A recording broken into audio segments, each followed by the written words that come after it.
Você está no canal Eu Estudo a Lição com o pastor Samuel Camilo. Hoje é terça-feira, dia 23 de agosto de 2022.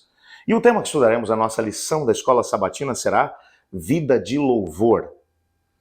Quando falamos sobre louvar a Deus, como temos estudado durante essa semana, nós pensamos que louvor é alguma coisa que nós fazemos quando entramos dentro de quatro paredes, dentro de um templo, e então uma música começa a ser entoada e então nós louvamos o nome de Deus.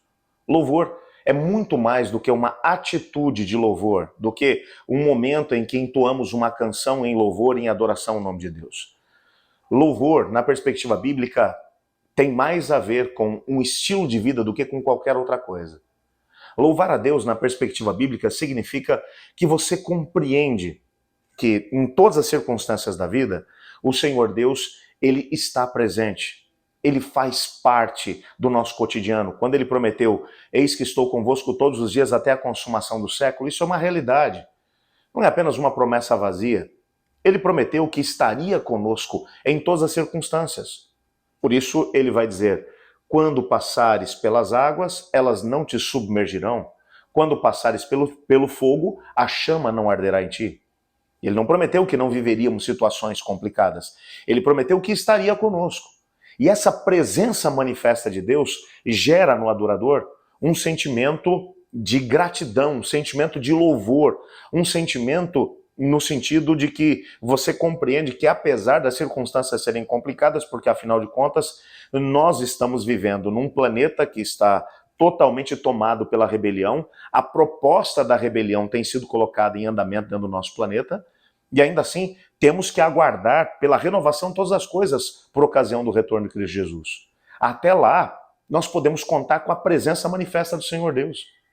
Quando você entende isso, então, em todos os momentos, aquilo que vai brotar dos seus lábios é uma atitude de louvor, de gratidão em relação à presença de Deus.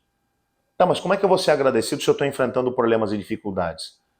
Bom, quando você olha para a experiência humana, você descobre que pessoas que não temem a Deus também passam por situações de perda, situações de dificuldade, situações de problemas, de angústias, provações, falta de dinheiro, problemas de saúde, problemas com os filhos, problema com o casamento.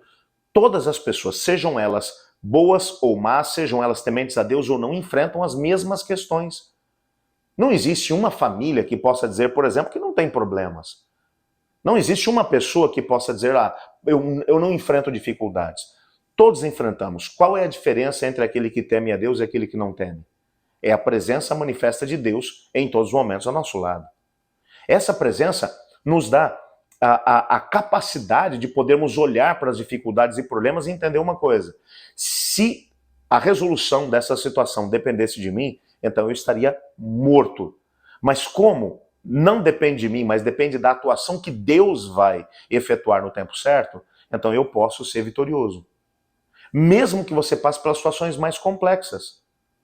Uma das coisas que fez com que os inimigos de Deus e da igreja ficassem completamente perdidos com a atitude dos cristãos da igreja primitiva, era quando eles chegavam diante deles e diziam, olha, se você negar o nome de Cristo Jesus, está tudo em ordem, senão vocês vão ser jogados às feras para ser devorados por elas, vocês vão ser crucificados, vão ser atados em postes, jogaremos piches sobre vocês e atearemos fogo. E eles diziam, vocês podem até tirar nossa vida, mas nossa fé em Deus, de forma alguma. E muitos deles, mesmo em meio ao martírio, ainda entoavam louvores a Deus, perdoavam seus inimigos. Veja a atitude de Estevão. No momento em que estava sendo apedrejado, ele olha para o céu e diz, eis que vejo o céu aberto e o Todo-Poderoso, e o Filho de Deus assentado à direita do Todo-Poderoso. E ele ainda olha e diz, Pai, perdoa-lhes porque não sabem o que fazem. Como alguém consegue ter esse tipo de atitude no exato momento em que está sendo martirizado por aquelas pessoas? E quando você vai olhar para a história que acabou acontecendo depois deles, durante todo o primeiro e segundo século, quando verdadeiras perseguições aconteceram com os primitivos cristãos, um historiador cristão chegou a dizer que o sangue dos cristãos era como semente, aonde uma vida era derramada através do martírio, o seu testemunho diante da morte era tão forte que outras pessoas acabavam aceitando a Cristo Jesus pelo testemunho daquelas pessoas. O que é que faz alguém ter esse tipo de postura? É a consciência de que não está sozinho, de que Deus está junto na caminhada, na trajetória. E isso repercute exatamente numa vida de adoração, de louvor ao nome de Deus, independente das circunstâncias. Mesmo que seja um martírio, porque na perspectiva cristã, na perspectiva bíblica, mesmo que uma pessoa morra, Cristo Jesus disse: aquele que crê em mim, ainda que morra, viverá. Eu o despertarei no último dia. Preciosa aos olhos do Senhor a morte do seu justo. O que pode nos separar do amor de Cristo? O apóstolo Paulo traz uma lista de sofrimentos, martírio, perseguições, enfim. E ele diz, o que pode nos separar do amor de Cristo? Nada.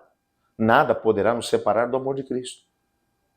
Quando você tem essa convicção, aquilo que acontece, aquilo que brota da sua vida, é exatamente o sentimento de que você pertence a Deus, de que você vive com o Senhor e de que na presença dele, não importa o tamanho dos obstáculos, o poder proporcional para enfrentá-los e vencê-los você terá naquele que te fortalece. Por isso Paulo disse, eu posso todas as coisas naquele que me fortalece. Vamos orar pedindo a Deus para que essa seja a nossa realidade? Obrigado, Pai, porque em Tua palavra descobrimos que o Senhor sempre está conosco através de Cristo Jesus. Muito obrigado por essa promessa, por essa certeza e ajuda-nos a viver essa experiência no Senhor. Pois é em nome de Cristo que oramos. Amém. Eu estudo a lição. E você?